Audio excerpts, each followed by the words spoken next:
No flying day अभियान को मिला जन समर्थन। जबलपुर में वायु सेवा संघर्ष समिति के द्वारा किए गए कैंपेन 6 जून नो फ्लाइंग डे के समर्थन में हजारों की संख्या में लोग शामिल हुए। डुमना एयरपोर्ट पर सभी बड़े समाजसेवी संगठन, कई दलों के साथ आम नागरिकों ने भी एकत्रित होकर इस मुहिम का समर्थन किया और कांग्रेस के बड़े नेता भी इसमें शामिल हुए। वायु सेवा संघर्ष समिति के अध्यक्ष हिमांशु खरे ने बताया कि डुमना एयरपोर्ट को सभी बड़े नगरों के वायु मार्ग से जोड़ने के लिए पिछले 2 महीनों से अभियान चलाया जा रहा है।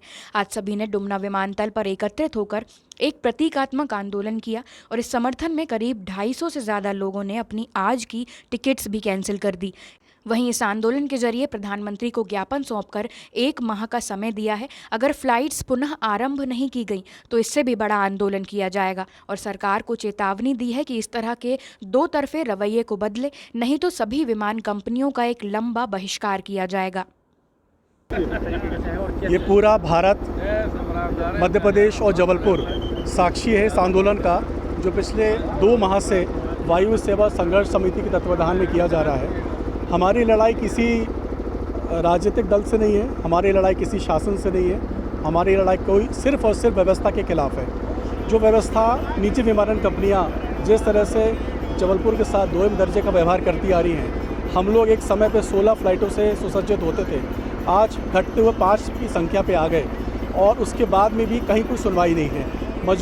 मजबूरीवश जब जनप्रतिनिधियों को और सरकार को बार बार आग्रह करने के बाद भी जब किसी ने कोई हमारी मांगों को स्वीकार करने के कोई प्रयास नहीं किया, तभी अब जनता जनार्दन जागी है, जबलपुर की जनता जागी है और हम लोग आज नो फ्लाइंग डे को मना रहे हैं। इसमें सभी यात्रियों से आग्रह किया गया है पिछले 2 माह से कि जबलपुर आने वाले और जबलपुर से जाने वाले यात्री विमान सेवाओं का बहिष्कार करें, ताकि हमारी आवाज़, जबलपुर की आवाज़ केंद्र शासन तक जाए।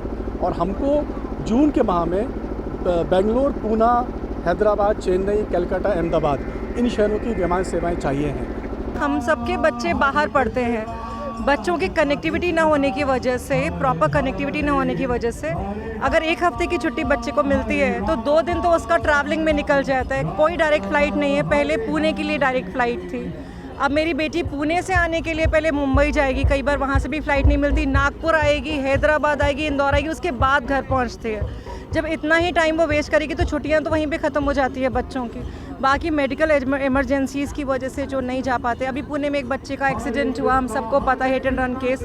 उसके पेरेंट्स पहले नागपुर गए, वहाँ पे फ़्लाइट नहीं मिली, फिर अहमदाबाद गए, फिर पुणे पहुँचे। उनका ट्रॉमा आप समझ सकते हैं, उन पेरेंट्स का ट्रॉमा। तो हमारी जान इसी में सूखी रहती है कि कभी कोई इमरजेंसी आ गई तो हम तो बच्चों तक पहुँच ही नहीं पाएंगे, बच्चे तो हम तक उस समय तक पहुँच ही नहीं पाएंगे। फ्लाइट कनेक्टिविटी कम होने की वजह से आपको नहीं लगता कि हमारा जबलपुर भी पिछड़ता जा रहा है? बहुत पिछड़ रहा है। मतलब ये जो लोगों का कहना है वो मिथ है कि सिर्फ एक हायर क्लास को फ़्लाइट्स की ज़रूरत है। फ़्लाइट की ज़रूरत सबको है, एक ऑटो वाले को भी फ़्लाइट की ज़रूरत है, कनेक्टिविटी की ज़रूरत है। टूरिज़्म प्रमोट होगा, बाहर से मेडिकल फैसिलिटीज़ आएंगी, ट्रैवल एंड टूरिज़्म डेवलप होगा, हॉस्पिटैलिटी सेक्टर है, हर जगह पर फ़्लाइट्स की ज़रूरत है, कनेक्टिविटी की ज़रूरत है। Business promotion, industries, education, beauty, आप जिस चीज़ की बात करें वहाँ पे फ़्लाइट की ज़रूरत है।